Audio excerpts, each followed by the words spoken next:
Une fois, je me suis énervé, mais vraiment, je me suis emporté. C'était un trade à la con qui a touché mon TP, mais finalement, ça s'est pas déclenché sur un trade. Et par la suite, il est parti au SL. Et je sais que je me suis vraiment emporté en tapant sur le PC. Et mon fils, il rentrait à ce moment-là dans la chambre. Et je me rappelle de sa phrase. Il me dit: mais papa, le PC, il t'a rien fait. Qu'il fait être, moi, je me suis enfermé pendant 2 3 mois. J'étais à 100%, mais je dormais, je me réveillais avec ça. Ça, je pense, c'est la première partie d'apprentissage. Mais par la suite, non, il faut essayer de trouver, de limiter des horaires. Surtout, si on se donne des horaires, c'est déjà ça le premier objectif. Si on n'arrive pas à se limiter, on ne sera jamais rentable, hein. Les horaires de trading, c'est quelque chose de primordial, je pense. Plus que la méthode. Chez TPF, tu as une communauté qui est plus concentrée sur les indices. Mais si on parle du autres, la plupart, ils sont sur le gold. Mais le gold, c'est un actif. Mais pour moi, c'est un actif de terroriste. On peut pas être dedans. Surtout si on est débutant, c'est pas possible.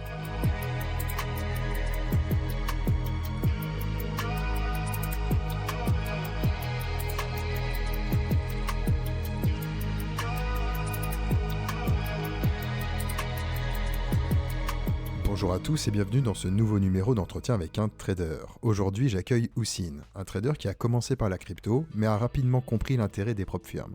Aujourd'hui, trader sur indice futur et rentable, il va nous expliquer son parcours, sa vision des propres firmes et comment il appréhende son trading. Bonjour Houssine et merci d'avoir accepté mon invitation. Merci à toi aussi.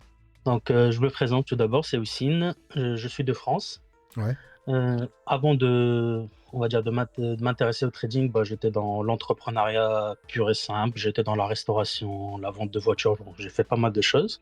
toujours à ton compte. Par la suite, oui, toujours à mon Ouais. compte. J'ai travaillé au début pour Carrefour, mais par la suite, à mes 19 ans, je me suis lancé dans les marchés et ça s'est enchaîné. Toujours, j'étais à mon compte.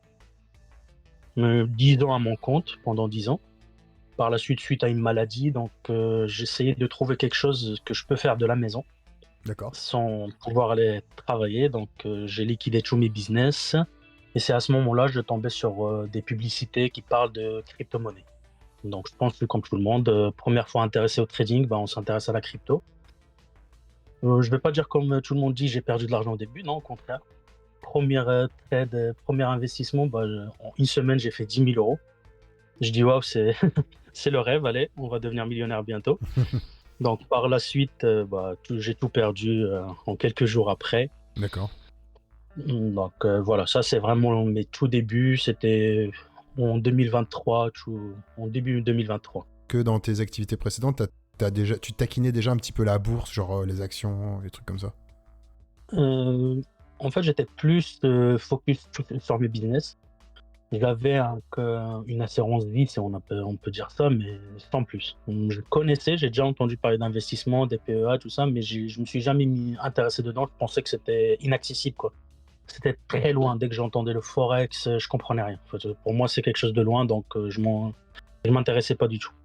D'accord. Et donc, suite à ton pied dans les cryptos, comment est-ce que tu t'es mis à Euh, découvrir le trading un peu plus court terme les premières choses, c'était sur Twitter. Il commençait à émerger beaucoup les profirmes. Ouais, Et c'est à ce moment-là que je commençais à regarder de près, regarder des vidéos YouTube de pas mal de monde, comprendre ce que c'est. Et c'est de là que je me suis intéressé. J'ai regardé que du contenu gratuit en fait au début pour comprendre c'est quoi un chandelier, c'est quoi un graphique. J'ai commencé à tester ce que j'apprenais toujours sur la crypto, mais ça fonctionnait pas. mhm, C'était pendant l'été 2023, ça fonctionnait pas, je faisais que perdre de l'argent. Et c'est à ce moment-là, je voulais arrêter la crypto, mais plus partir sur le trading pur, hein, de la bourse. Et c'est pour ça que je voulais me former, parce que je voyais que voilà, je faisais que de la merde en gros.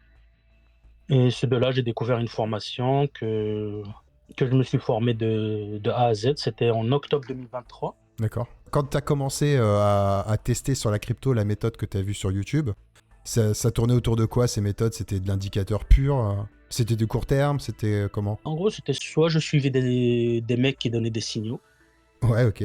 sur Telegram. Et la plupart, ça parlait du price action, voilà, ou trader les news.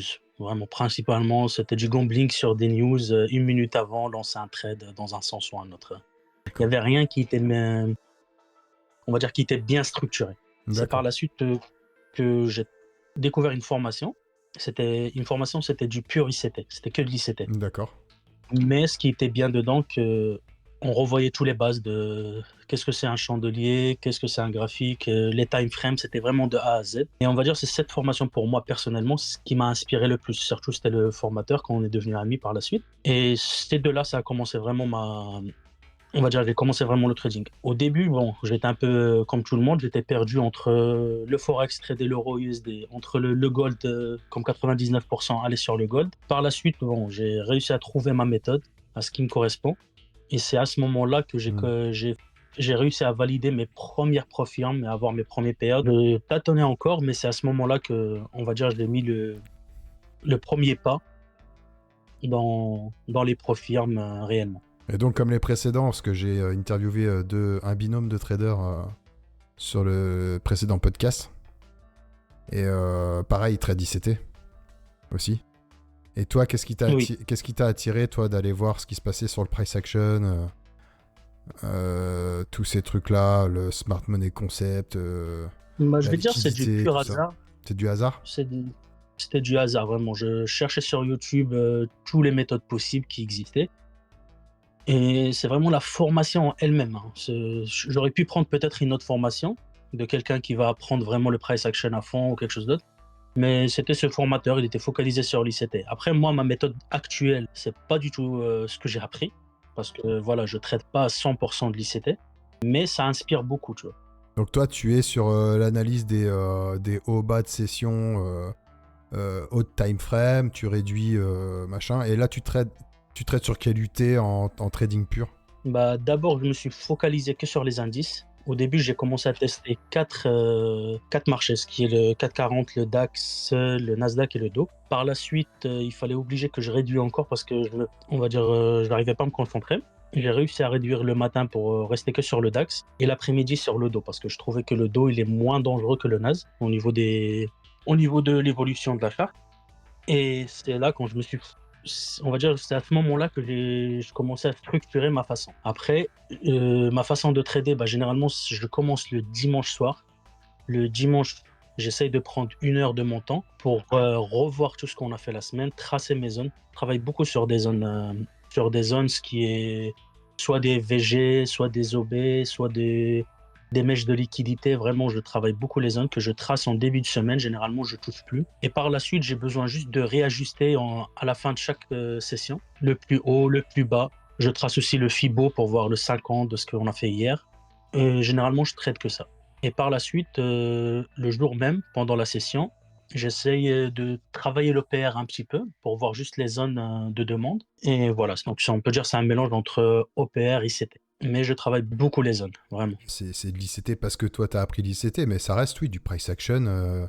Voilà, tu identifies tu identifies des zones, tu identifies des pics, des mèches, de là où certains peuvent dire que c'est de la liquidité, d'autres vont tout simplement dire c'est juste un high. C'est juste une mèche, Et en fait, il y a plein de noms derrière qui peuvent s'associer à tout ça. Toi, tu prends pas beaucoup de trades, toi, dans la journée? En fait, je travaille la session du matin de London sur le DAX, comme je suis sur quelques profils mon CFD. Donc à ce moment-là, je travaille cette partie-là, donc je suis à 1-2 trades généralement. Après, j'ai une mi-session, on va dire, vers les coups de 11h. Généralement, là, je commence à m'intéresser au Dow Jones, voir s'il a touché une zone, s'il y a un changement de tendance de milieu de journée. Et sinon, ça sera vraiment la plus grosse partie, ça sera à 15h30 à l'ouverture du S. Toi, tu es plutôt orienté scalping, intraday? Parce que tu dis 2 trades sur la matinée, ça fait quand même... Voilà, ça fait toujours 2 trades. Est-ce que c'est des positions que tu vas conserver? Est-ce que c'est des positions avec un TP fixe? Est-ce que tu vas travailler avec un stop loss? Comment ça se passe? Moi, mes trades, généralement, je cherche un RR de 1. Je suis pas plus que RR de 2. C'est vraiment très très rare. C'est la plupart du temps, c'est un RR de 1. Je sais qu'au niveau du management, pour beaucoup de monde, on serait pas rentable, mais pour le moment, ça me convient. Si tu as un taux de réussite, de pourcentage de trade gagnant, de win rate qui est important, le 1 pour 1 est carrément viable. Hein. Voilà, je suis à peu près à 80-90% de trade gagnant pour le moment. Bon, voilà. Voilà, donc je suis un RR de 1 avec un stop. Généralement, c'est en fonction de la charte ce qu'il me donne. Des fois, ça peut être un stop court, comme des fois, ça peut être un peu plus lent. Et c'est c'est en fonction de l'évolution du trade. Je prends un deuxième trade si je me suis fait SL. Mhm.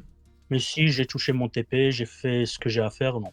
Je suis amené à faire un deuxième trade si je trade une deuxième profirme. Par exemple, si je vais trader 2 comptes différents le matin, oui. Mais généralement, c'est un seul. Si je le fais TP, je prends pas de deuxième trade. Et comment est-ce que tu as découvert, parce que ça c'est quelque chose qui est effectivement ultra important dans le trading pour la réussite.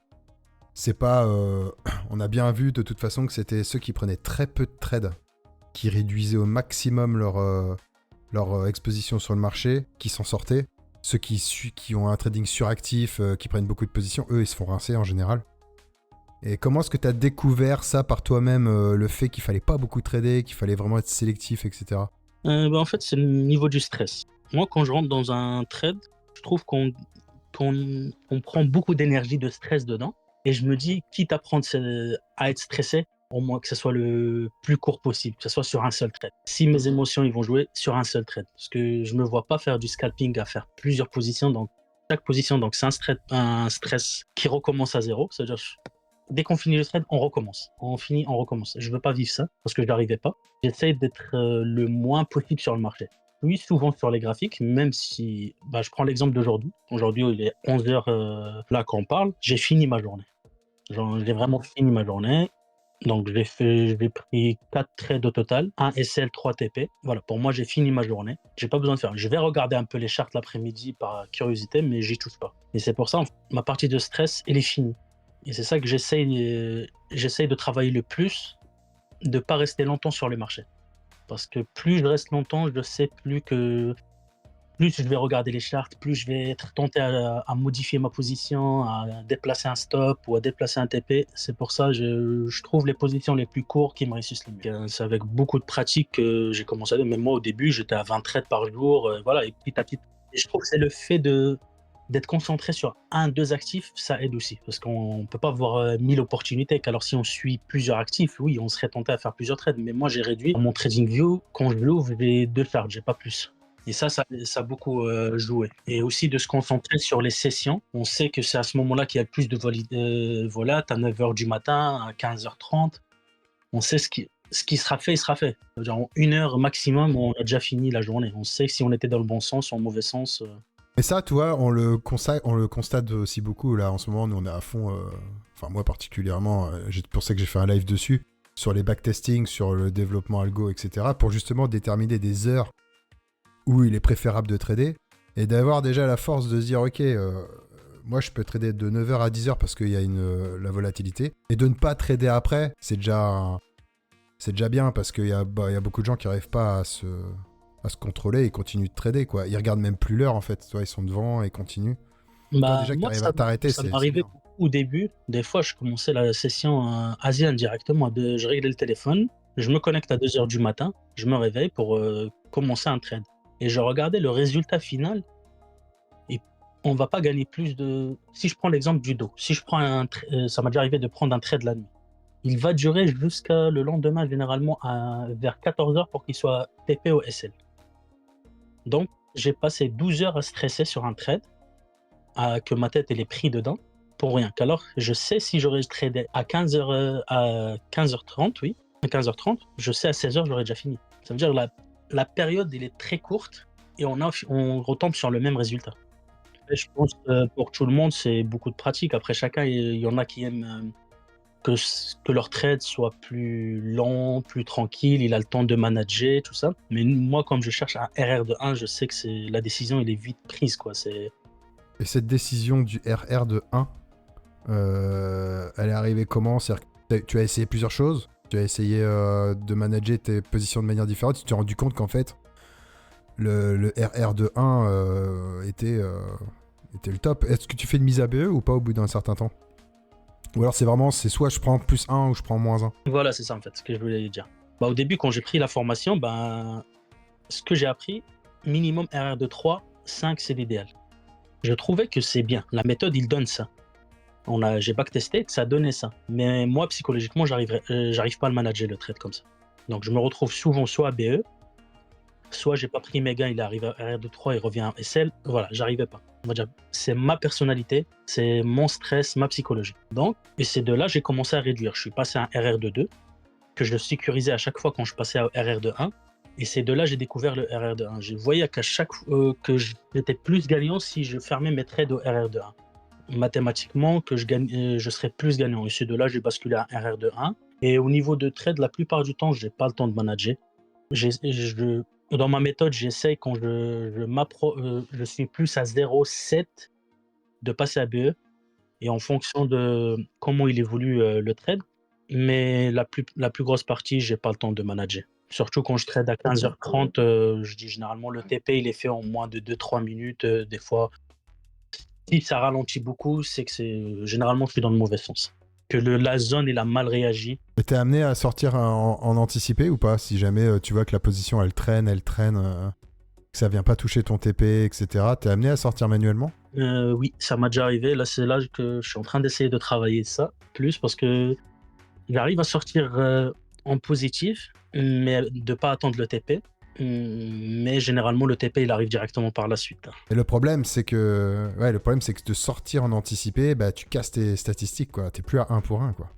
C'est ça. Et Et, maintenant, je suis plus à un soit SL, soit TP, et j'essaye de pas toucher. d'accord. Bon, après, c'est vrai que si ton TP, il frôle, il est à 0,7, 0,8, c'est quand même dommage qu'il revienne au SL après. Oui.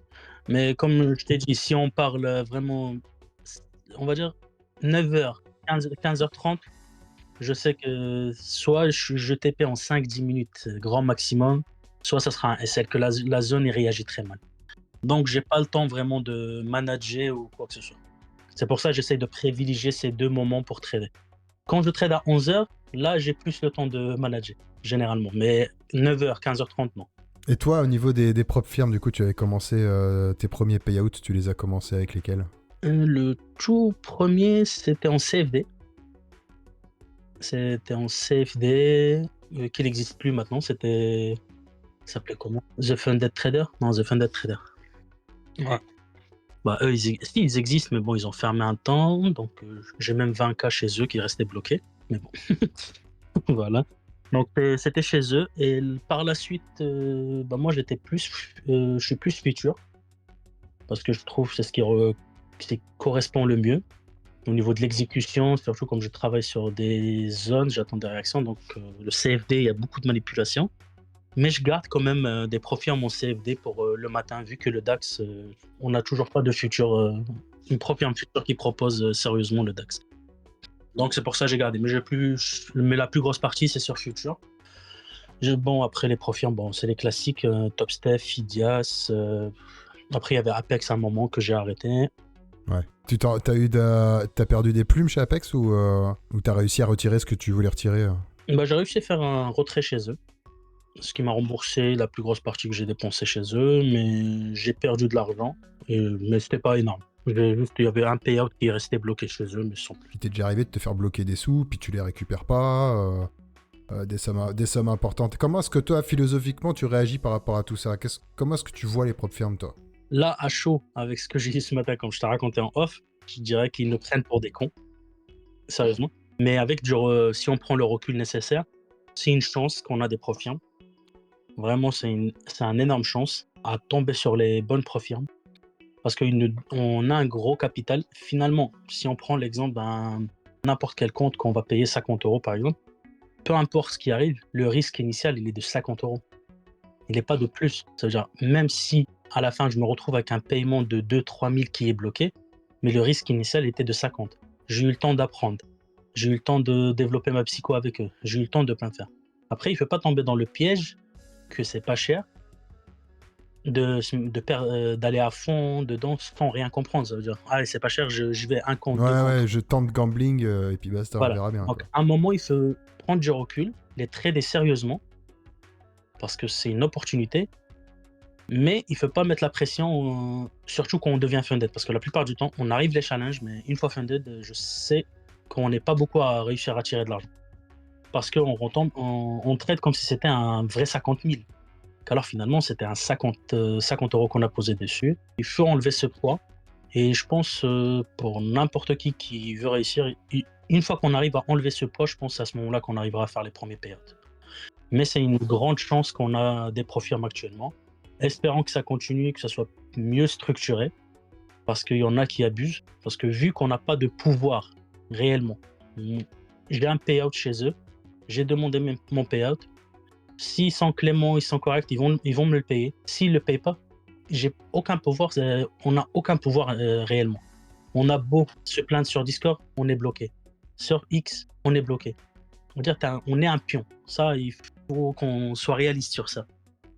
Mais c'est pour ça qu'on essaie de sélectionner les meilleurs, ceux qui ont un historique, de respecter les règles, parce que après ça nous arrive souvent, et je pense, je suis pas le seul, qu'on a déjà tradé sans faire attention à une règle ou deux, qui est cachée certes, mais c'est une règle qu'ils l'ont notée. C'est-à-dire si on respecte les règles, bah, je vois pas où est le problème des profs. C'est que du positif, mais il faut relativiser quand même. On peut pas prendre trop à cœur. C'est pas notre propre argent. Après, bien sûr que c'est vraiment rageant quand tu as accumulé du cash en ayant confiance en la propre firme et puis que tu retirais, on va dire, 2000 par 2000 alors que tu avais 20 000 dessus. C'est vrai que c'est rageant. Mais moi, j'en avais parlé avec Julien, une personne que j'avais interviewée il y a un petit moment déjà, qui tradait les bons. Donc qui a vraiment réussi à gagner beaucoup d'argent avec les propres firmes. Je lui ai dit, mais t'es pas un peu dégoûté? Il m'a dit, franchement, il fait Oz, grâce à eux, j'ai changé de vie, en fait. Donc, rien que de m'avoir donné l'opportunité d'en arriver là aujourd'hui, même si demain, ils me ferment mon compte et tout, je sais très bien que je pourrais rebondir dans une autre propre firme ou même en compte propre. Mais jamais il pourra être vraiment avoir une rage envers eux parce que eux leur ont permis, lui a permis à lui de changer de vie. S'il n'avait pas été là, il serait pas aujourd'hui dans un autre pays en train de kiffer sa vie et en faisant le métier qu'il aime, quoi. Oui, et surtout, il faut garder à l'esprit de toute personne, le but principal, c'est avoir son propre compte, essayer de le développer. Donc, on ne trouvera pas un autre moyen que les profits pour grossir notre propre compte, hein. À moins d'avoir un travail de côté qui permet, mais j'imagine pas, on est en France quand même, on va pas s'en cacher. Donc voilà, la seule opportunité, le seul métier que je trouve moi actuellement, pourtant j'en ai fait de l'entrepreneuriat, j'en ai monté des sociétés en France, j'en ai monté même une dizaine. À part les profirmes et le trading, je vois pas qu'est-ce qui peut me rapporter 10K et plus par mois. J'ai entendu une phrase, je me rappelle plus de qui disait, le trading c'est le métier le plus difficile pour faire de l'argent facile. Oui, c'est moi qui l'ai dit. Voilà. Ah, attends, je l'ai pris de qui, ça? Je l'ai pris de quelqu'un. Hein. Voilà, bah ça c'est et c'est une phrase qui représente, je pense, ce qui résume en fait ce qu'on fait. C'est très difficile, c'est très technique, c'est beaucoup d'énergie, beaucoup de stress, mais finalement on peut faire, bon, on va pas donner des chiffres parce qu'on est en France, mais on fait des belles sommes. Non, bah après, tu sais, des traders que je connais personnellement, que j'ai vus, qui m'ont montré les choses et tout, qui faisaient des 100K par mois, j'en ai vu, hein. Et donc, c'est pas du tout impossible. Alors après, attention, il y a le côté copissime. C'est-à-dire le fait de copier sur 20 comptes, que ce soit sur n'importe quoi, hein, les indices et tout, c'est quand même un réel avantage en termes de levier. Et c'est pour ça qu'aujourd'hui, les propres firmes commencent, comme Apex et tout, commencent à rétro-pédaler sur des trucs parce qu'en fait, ils ont trop à payer, en fait. Ils ont Bah, trop de ça change payabilité à le faire. game de copier Alors sur 20 que ans, hein. eh ben, ça change la donne, hein. Et alors que quand tu prends des propres firmes un peu plus sérieuses qui te back en live, etc., il n'y a pas forcément de copie, je crois que ça va jusqu'à 3. Donc là, tu es dans quelque chose de mesuré, là, tu peux te projeter un peu.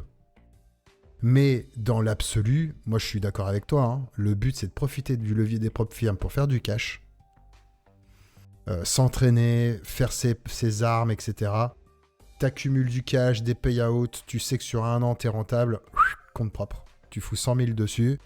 Comme ça, tu peux quand même te faire plaisir sur ton trading. Tu gardes le même trading. Et là, tu t'es plus emmerdé, en fait. T'es plus du tout emmerdé. C'est ça, hier j'ai eu la discussion avec un ami, bah, il fait de la même chose que nous.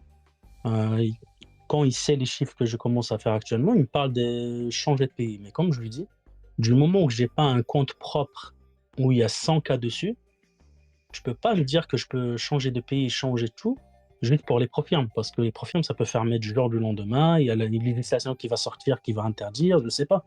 Mais le jour où tu arriveras à mettre un compte personnel de 100K, là oui, Parce que ça sera ça ta sécurité, en fait. Ça sera ça ton assurance vie. Parce que tu as appris un métier, tu sais que demain, bon, il faut trader dessus, tu vas trader dessus, tu vas sortir ton salaire à la fin du mois.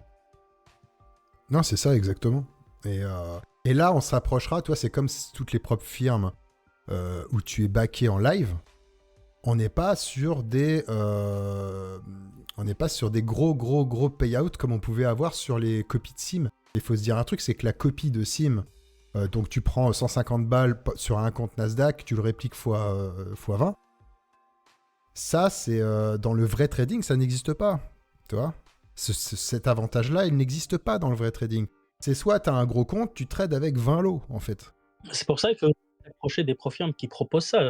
On prend l'exemple de Fidias, par exemple, qui propose un compte live au bout d'un certain temps, si on est régulier. Sinon, ça, oui, c'est un beau objectif. Ça changera la donne à un moment si tu arrives sur un compte live. Comme Topstep, comme certains, oui, il y en a plusieurs. On va pas citer qu'une seule, mais certes, c'est un objectif dur à y arriver, mais c'est faisable. Il y en a, je pense, qui traitent en live avec eux. Je pense ils doivent sortir des beaux ratios à la fin du mois. Et toi, tu trades en... Genre, est-ce que tu trades en solo? Est-ce que tu as, à côté de TPF, est-ce que tu as un petit groupe avec qui tu trades ou comment ça se passe? Moi, je trade en solo. Après, je suis sur Discord, je suis pas mal actif sur le groupe TPF. Ce que j'aime sur, on va dire, dans les groupes sur Discord, quand c'est un groupe sérieux, voilà, qu'ils sont pas là juste pour se chamailler, c'est l'entraide en fait. J'ai besoin, comme là récemment, je voulais me diversifier, j'ai posé la question, vous me conseillez tel profil, voilà, moi je suis chez tel, je veux me diversifier, voilà, c'est un échange, voilà les points positifs, les points. On va dire, ça m'enlève pendant une matinée à taper, une matinée à chercher, à regarder, non. En 1 heure, aller en train de discuter sur le Discord, j'ai vite la réponse. Bien sûr, et pareil pour les plateformes, pour tout ça, quoi. C'est vrai que tu peux avoir réponse à des questions très rapidement, ça te permet de gagner du temps, ça c'est sûr. Voilà. Et après, je pense aussi, il faut profiter aussi quand on a si on revenait au Profirm, c'est-à-dire il faut profiter au moment où il y a des belles promos. Et là, les promos, si je prends l'exemple de Fidias, la dernière fois, tu étais le seul à le proposer. Vous étiez les seuls à les proposer pendant une journée, je pense. C'était pour fêter ça. Je pense que si j'étais pas dans le groupe et je l'aurais pas su, je l'aurais raté. Parce qu'à ce moment-là, je l'ai chargé pour avoir mes 20 comptes chez eux. C'est ce qui m'a permis. Ce qui m'a permis, voilà. Et je te remercie du coup. Il me manquait certains comptes, voilà.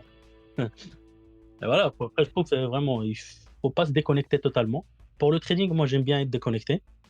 Parce que je sais qu'au début, on va dire, si on recule en quelques mois en arrière, quand je fais un trade, automatiquement, je rentre sur Discord ou sur Telegram ou sur Twitter pour voir les autres, qu'est-ce qu'ils ont fait sur le même actif que moi. Et je trouvais que ça me portait que du négatif. Voilà, moi j'étais long, je voyais que tout le monde était short, ah non, peut-être j'ai raté quelque chose, ou je change mon trade à la fin, non, j'avais raison, voilà. Ça maintenant, j'essaie, pendant le moment où je suis en trade, j'essaie pas de me connecter. Même si je vois quelque chose, voilà, je l'évite. Mais pour le reste, voilà, pour se renseigner, pour apprendre, ouais, c'est top, hein. Franchement, on peut pas trouver mieux. Et après, on est dans un domaine, on est assez isolé. Peu de monde qui comprend ce qu'on fait. Voilà. Donc ça fait du bien de discuter avec des gens on a un point commun, quoi, en fait. Et toi, tu habites en France. Est-ce que tu as des projets, justement, si tu as un compte propre et tout, cartonné, de sortir de la France ou... Franchement, pour le moment, j'arrive pas à me projeter. La France, j'aime bien. Voilà, je me suis habitué. Après, moi, j'ai un cas personnel, donc j'ai un suivi assez lourd au niveau de la santé. Donc ça veut dire pour sortir de la France, c'est une grande organisation. C'est un but. Dans un premier temps, l'objectif, c'est de sortir de la France chaque vacances scolaires, chaque vacances d'été, de ne pas être là, mais totalement. Donc pour le moment, on est proche de cet objectif-là, grâce au Profirm entre autres. Mais sortir définitivement, non, pas pour le moment. Après, l'objectif principal, c'est faire grossir. Après, le but ultime, si on peut poser, c'est d'arriver à une gestion de 10 M, oui, sur des profils, mais avoir 100 cas en personnel. C'est ça l'objectif final. 10 millions, tu veux dire? C'est ça. Ouais, 10 millions et 100K en perso, ouais. Bah ouais, hein, franchement. Parce que rien n'empêche pas l'autre, hein. C'est pas parce que tu trades en compte propre que tu peux pas encore continuer à trader les propres firmes à côté, hein. Non, c'est ça, c'est pour ça. Mon profil, actuellement, je suis à 3 et quelque chose, 3-4 millions. Voilà. Après, je sais que l'objectif final, c'est les 10 et en même temps que ça soit pérenne, quoi, que ça soit sur la durée, de pas. Parce qu'on sait, entre autres, surtout si on fait une parenthèse sur les profirmes en futur, on a une phase de challenge, oui. Mais le premier payout, pour moi, c'est une deuxième phase de challenge quand même. Mhm. Parce qu'il faut monter à un certain pourcent avant de demander le premier payout. Bien sûr. Voilà. Mais par la suite, je pense, une fois on a passé ces deux étapes-là, on est plus à l'aise à les trader. Et toi, t'es un trader plutôt industriel ou t'aimes bien conserver tes comptes C'est industriel dans le sens où voilà, il y en a plein et puis ils l'assument complètement. Ils vont cramer beaucoup de comptes. Ils vont en valider aussi beaucoup, ce qui va leur permettre de faire des gros payouts. Industriel, quand je passe un challenge, si D'accord. j'ai plus le temps ou la patience voilà. C'est soit ça passe en un jour ou soit ça crame en un jour. Ouais, je ne me prends pas la tête. Mais une fois funded, non, je suis plus conservateur, j'aime bien conserver mes comptes.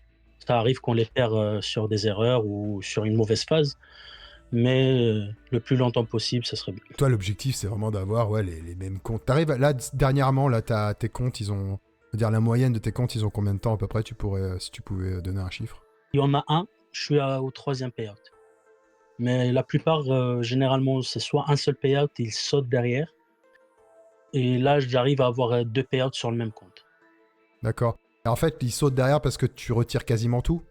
Et il te reste peu de marge de manœuvre ou... Voilà, j'essaye de retirer, il reste pas beaucoup de Ouais. Mais tu sais, c'est pas une mauvaise stratégie de retirer le max, hein. Vraiment. Parce que moi, le côté faut faire du matelas sur les profils, moi, je suis pas pour, hein. Franchement. Alors oui, bien sûr, un matelas, quoi, ça dépend. Mais il y a matelas et matelas. C'est-à-dire que sur 50 000, tu dois faire 3 000. Bah, tu te fais un matelas à 53 000. C'est 50 000 sans le seuil de sécurité, tu te laisses 3 000 de marge, mais tout ce qui est au-dessus, tu le retires, quoi.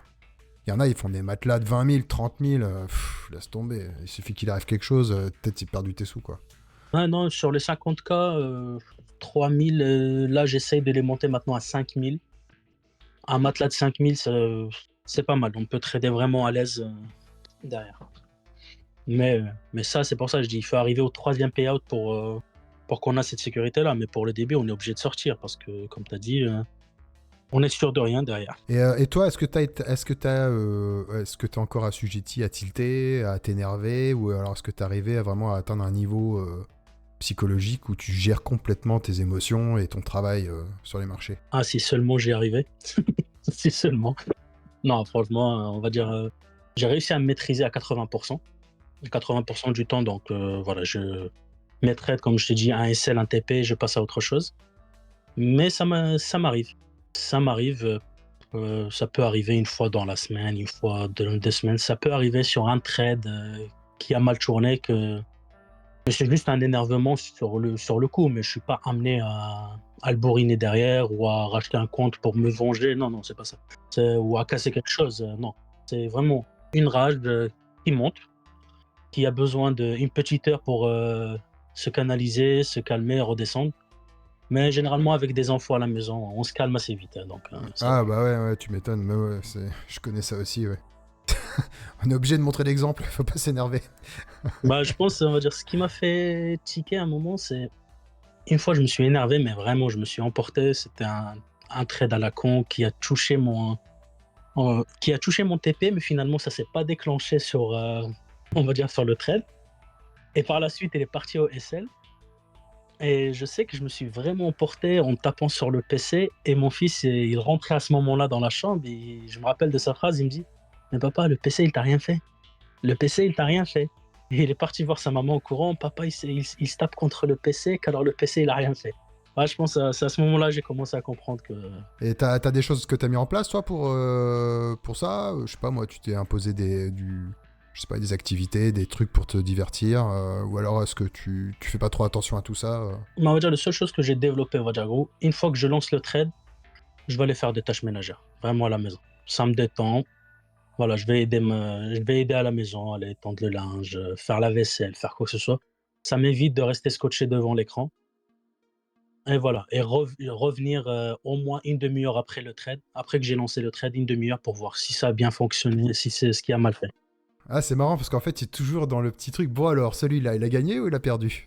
Toi, t'es toujours dans ce petit. Dans ces petits questionnements quand tu dois aller dans ta chambre pour savoir voilà, si t'as gagné ou si t'as perdu de l'argent, quoi.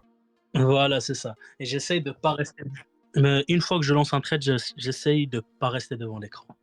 J'essaye de m'éloigner le maximum possible. Et comme je dis, les seules choses que j'ai trouvé vraiment le plus agréable, on va dire, à faire, et en même temps, c'est utile, c'est aider à la maison, sortir dans le jardin, faire quoi que ce soit, mais voilà, s'en occuper.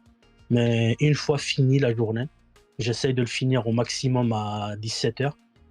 Bon, quand on a la chance comme aujourd'hui, je l'ai fini à 10 heures, mais bon, on n'a pas toujours la chance comme ça. Mais bon, quand on n'a pas la chance, j'essaye de finir à 17 heures pour être avec les enfants à 100%, à 100% à la maison. Et ça, c'est un conseil pour tout le monde, il ne faut pas rester. C'est bien au début, je pense, qu'il faut être. Moi, je me suis enfermé pendant 2 3 mois, j'étais à 100%, mais je dormais, je me réveillais avec ça. Ça, je pense, c'est la première partie d'apprentissage. Mais par la suite, non, il faut essayer de trouver, de limiter des horaires. Surtout si on se donne des horaires, c'est déjà ça le premier objectif. Bah, franchement, tu as quand même des beaux automatismes parce que tu prends des positions qui sont quand même propres parce que tu fais du 1 pour 1 et tu as un beau taux de réussite. Tu sais vraiment gérer tes zones de tranche horaire, pardon. Donc tu sais très bien qu'il faut que tu trades là. Tu t'arrêtes très vite de trader si tu es en gain. Si tu es en perte, tu t'autorises un autre trade, mais si part en machin, tu arrêtes. Donc tu as quand même une bonne gestion, on va dire, sans parler de méthode, mais tu as quand même une bonne gestion de ton trading et de tout ce qui tourne autour de ton trading, quoi. Et ça, en 2 ans, franchement, c'est propre, hein. On y arrive doucement, parce que c'était pas le cas, comme je t'ai dit. Ça m'a déjà arrivé de trader 24 heures sur 24. Mais je pense que chacun, il va trouver sa méthode. Mais c'est question de temps. Il y en a qui vont réussir au bout de quelques mois, comme il y en a qui ça va prendre des années. C'est surtout ça le plus important. Et du moment qu'on n'arrive pas, si on n'arrive pas à se limiter, on ne sera jamais rentable, hein. Les horaires de trading, c'est quelque chose de primordial, je pense. Plus que la méthode, plus que n'importe quelle chose, je pense. Pour moi, personnellement, je trouve les horaires, c'est très très important. On le voit, nous, sur tous les backtests qu'on peut faire. Toi, quand on lance un backtest automatique, c'est sur une tranche horaire complète.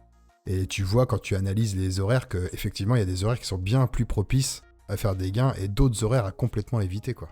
Et après, c'est l'actif aussi. Et c'est l'actif. Après, je sais que moi, je le vois dans les Discords, je le vois dans les discussions. Certes, chez TPF, tu as une communauté qui est assez plus concentrée sur les indices. Mais si on parle des autres, la plupart, ils sont sur le gold. Mais le gold, c'est un actif. Mais pour moi, c'est un actif de terroriste. On peut pas être dedans. Surtout si on est débutant, c'est pas possible. Après, j'essaie de travailler la respiration. C'est pas, on l'entend souvent sur des vidéos, mais la respiration, ça aide beaucoup. De bien respirer un bon coup avant de prendre le trade ou avant de poser tes zones, ouais. Ça aide pas mal à baisser le niveau de stress. Et quand tu dis respiration, ça peut être comme la cohérence cardiaque et tout comme ça? Oui, c'est ça en fait. Essayer de baisser sa fréquence, de ralentir le rythme, quoi. Parce qu'on va pas mentir, on est dans le trading, c'est quelque chose de assez explosif. Et une fois on ouvre une charte et surtout au moment de prendre des trades, bah, on s'agite un peu. Donc la respiration, ça aide pas mal. Après, pour résumer, on va dire, le trading, c'est très compliqué, mais c'est assez simple au final pour s'en sortir. Si on respecte un certain automatisme, des horaires fixes, des ratios, se concentrer sur un actif. Moi, par exemple, je suis arrivé au début, c'était de l'incompréhension. On passe toujours par cette phase-là, de l'euphorie, quand on va devenir millionnaire.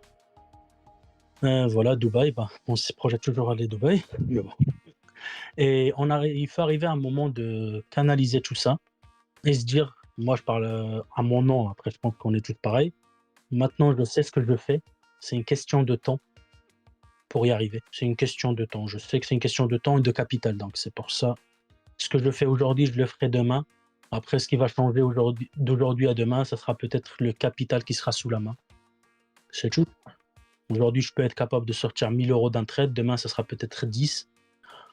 Mais ça sera la même chose que je vais faire, quoi. Ce sera le même RR, le même actif, voilà. Donc après, ça devient ennuyeux. Et le jour où ça devient ennuyeux, c'est là qu'on a réussi. Toi, ton UT déjà de trading, c'est quoi encore? Bah moi, j'analyse sur le daily 1 heure. En position, c'est 5 minutes. Tu rentres avec un micro, tu rentres avec un mini, comment Moi, je tu travaille gères? que en mini. Après, c'est en fonction du SL où je vais le poser, mais généralement, donc, si on enlève le côté challenge où on est à fond, le lot maximum qui existe sur la Profirme. Mais en Funded, c'est en fonction du SL, mon SL, parce que j'essaye de risquer toujours la même chose, hein. D'accord. Après, je suis plus côté agressif, on va dire. Je suis pas, on va dire, en CFD, c'est différent parce qu'on a beaucoup de marge. Mais en futur, sur un 50K, j'essaie de risquer 1000 euros par trade, hein, ce qui est énorme. Mais vu le ratio de 1 et ce qu'il me donne, pour le moment, c'est ce qui me correspond. Et je sais qu'il faut que je le baisse. Et c'est pour ça, maintenant, je suis en train de travailler, d'augmenter le capital et baisser le risque petit à petit. Voilà, en fait, c'est ça. Au début, quand j'ai commencé, c'était beaucoup de risques parce qu'il n'y avait pas beaucoup de capital. Et là, de plus en plus que le capital il grandit, bah là, le risque il diminue petit à petit. Donc, j'essaye de diminuer. Là, je suis arrivé entre 0,5 à 1. Et normalement, l'objectif, si le jour où j'arriverai à 0,25, ça serait bien. Mais si tu arrives à te dire des comptes sur des... parce qu'en vrai, un 50K, c'est quoi? C'est 2500 balles en vrai. Hein. Si tu arrives à tenir des comptes en tradant en mini sur des petites expositions comme ça, mine de rien, parce que toi, un 50 000 perso compte propre et un 50 000 compte Profirme, ça n'a rien à voir. Hein. Et rien à voir. Au niveau de la puissance de frappe, ça n'a rien à voir. Mais par contre, le fait que tu arrives à tenir, et plus ton capital va monter, plus ton risque, du coup, lui, tu traderas avec les mêmes quantités, donc le risque va baisser. Bah, ça ne peut que marcher, ça ne peut que fonctionner, vu que tu t'en sors déjà très bien, t'as des beaux win rates avec un ratio de 1 pour 1. Franchement, moi, je m'inquiète pas pour toi, hein, pour l'avenir. Non, en gros, si on va dire, je sais que ça parle plus comme ça, si on prend un cas concret. Par exemple, quand je me suis lancé là c'est pas le meilleur exemple de Profirme, mais bon, si on prend ça. Donc, je suis parti sur un compte à 150K. Donc, on a une marge de 7500 pour cramer le compte. Donc, moi, je me suis lancé dessus en disant que c'est un challenge au début. C'est pas un compte funded. C'est comme un challenge, voilà. Donc, je suis monté assez rapidement à 7000. Je l'ai fait en quasiment 2-3 jours. Mais par la suite, j'essaye de risquer 500 euros pour faire 500. La suite, c'est comme ça, j'ai réussi à les tenir. Mais c'est les comptes où je l'ai réussi les mieux. Mais bon, je suis pas encore payé, mais je réussi les mieux. Voilà, c'est en fonction de la Profirme, de ce qu'ils proposent. Voilà. Mais après, j'essaye toujours, parce que le début, je trouve même si on est funded, c'est toujours, pour moi, je le considère un deuxième challenge, en fait. Pour arriver au premier payout, je le considère comme ça. Mais une fois passé, comme là, chez Fidia, j'ai réussi à faire mes paiements. Donc là, je suis sur une deuxième phase, troisième phase. Là, non, là, il faut diminuer le risque parce que même le matelas, il est là, on n'a pas besoin de risquer plus, hein. Merci en tout cas pour ton retour d'expérience, ta vision de ce que sont les Profirmes, ta vision du trading, c'était super intéressant. Et merci pour ça. Merci à toi aussi, c'était un plaisir. Bon, c'est la première fois que je parle en public, mais voilà, merci à toi. Et puis voilà, comme d'habitude, hein, les amis, si ça vous a plu, n'hésitez pas à liker, à vous abonner, à partager. Et sur ce, je vous dis à la prochaine. Ciao, ciao. Merci tout le monde, au revoir.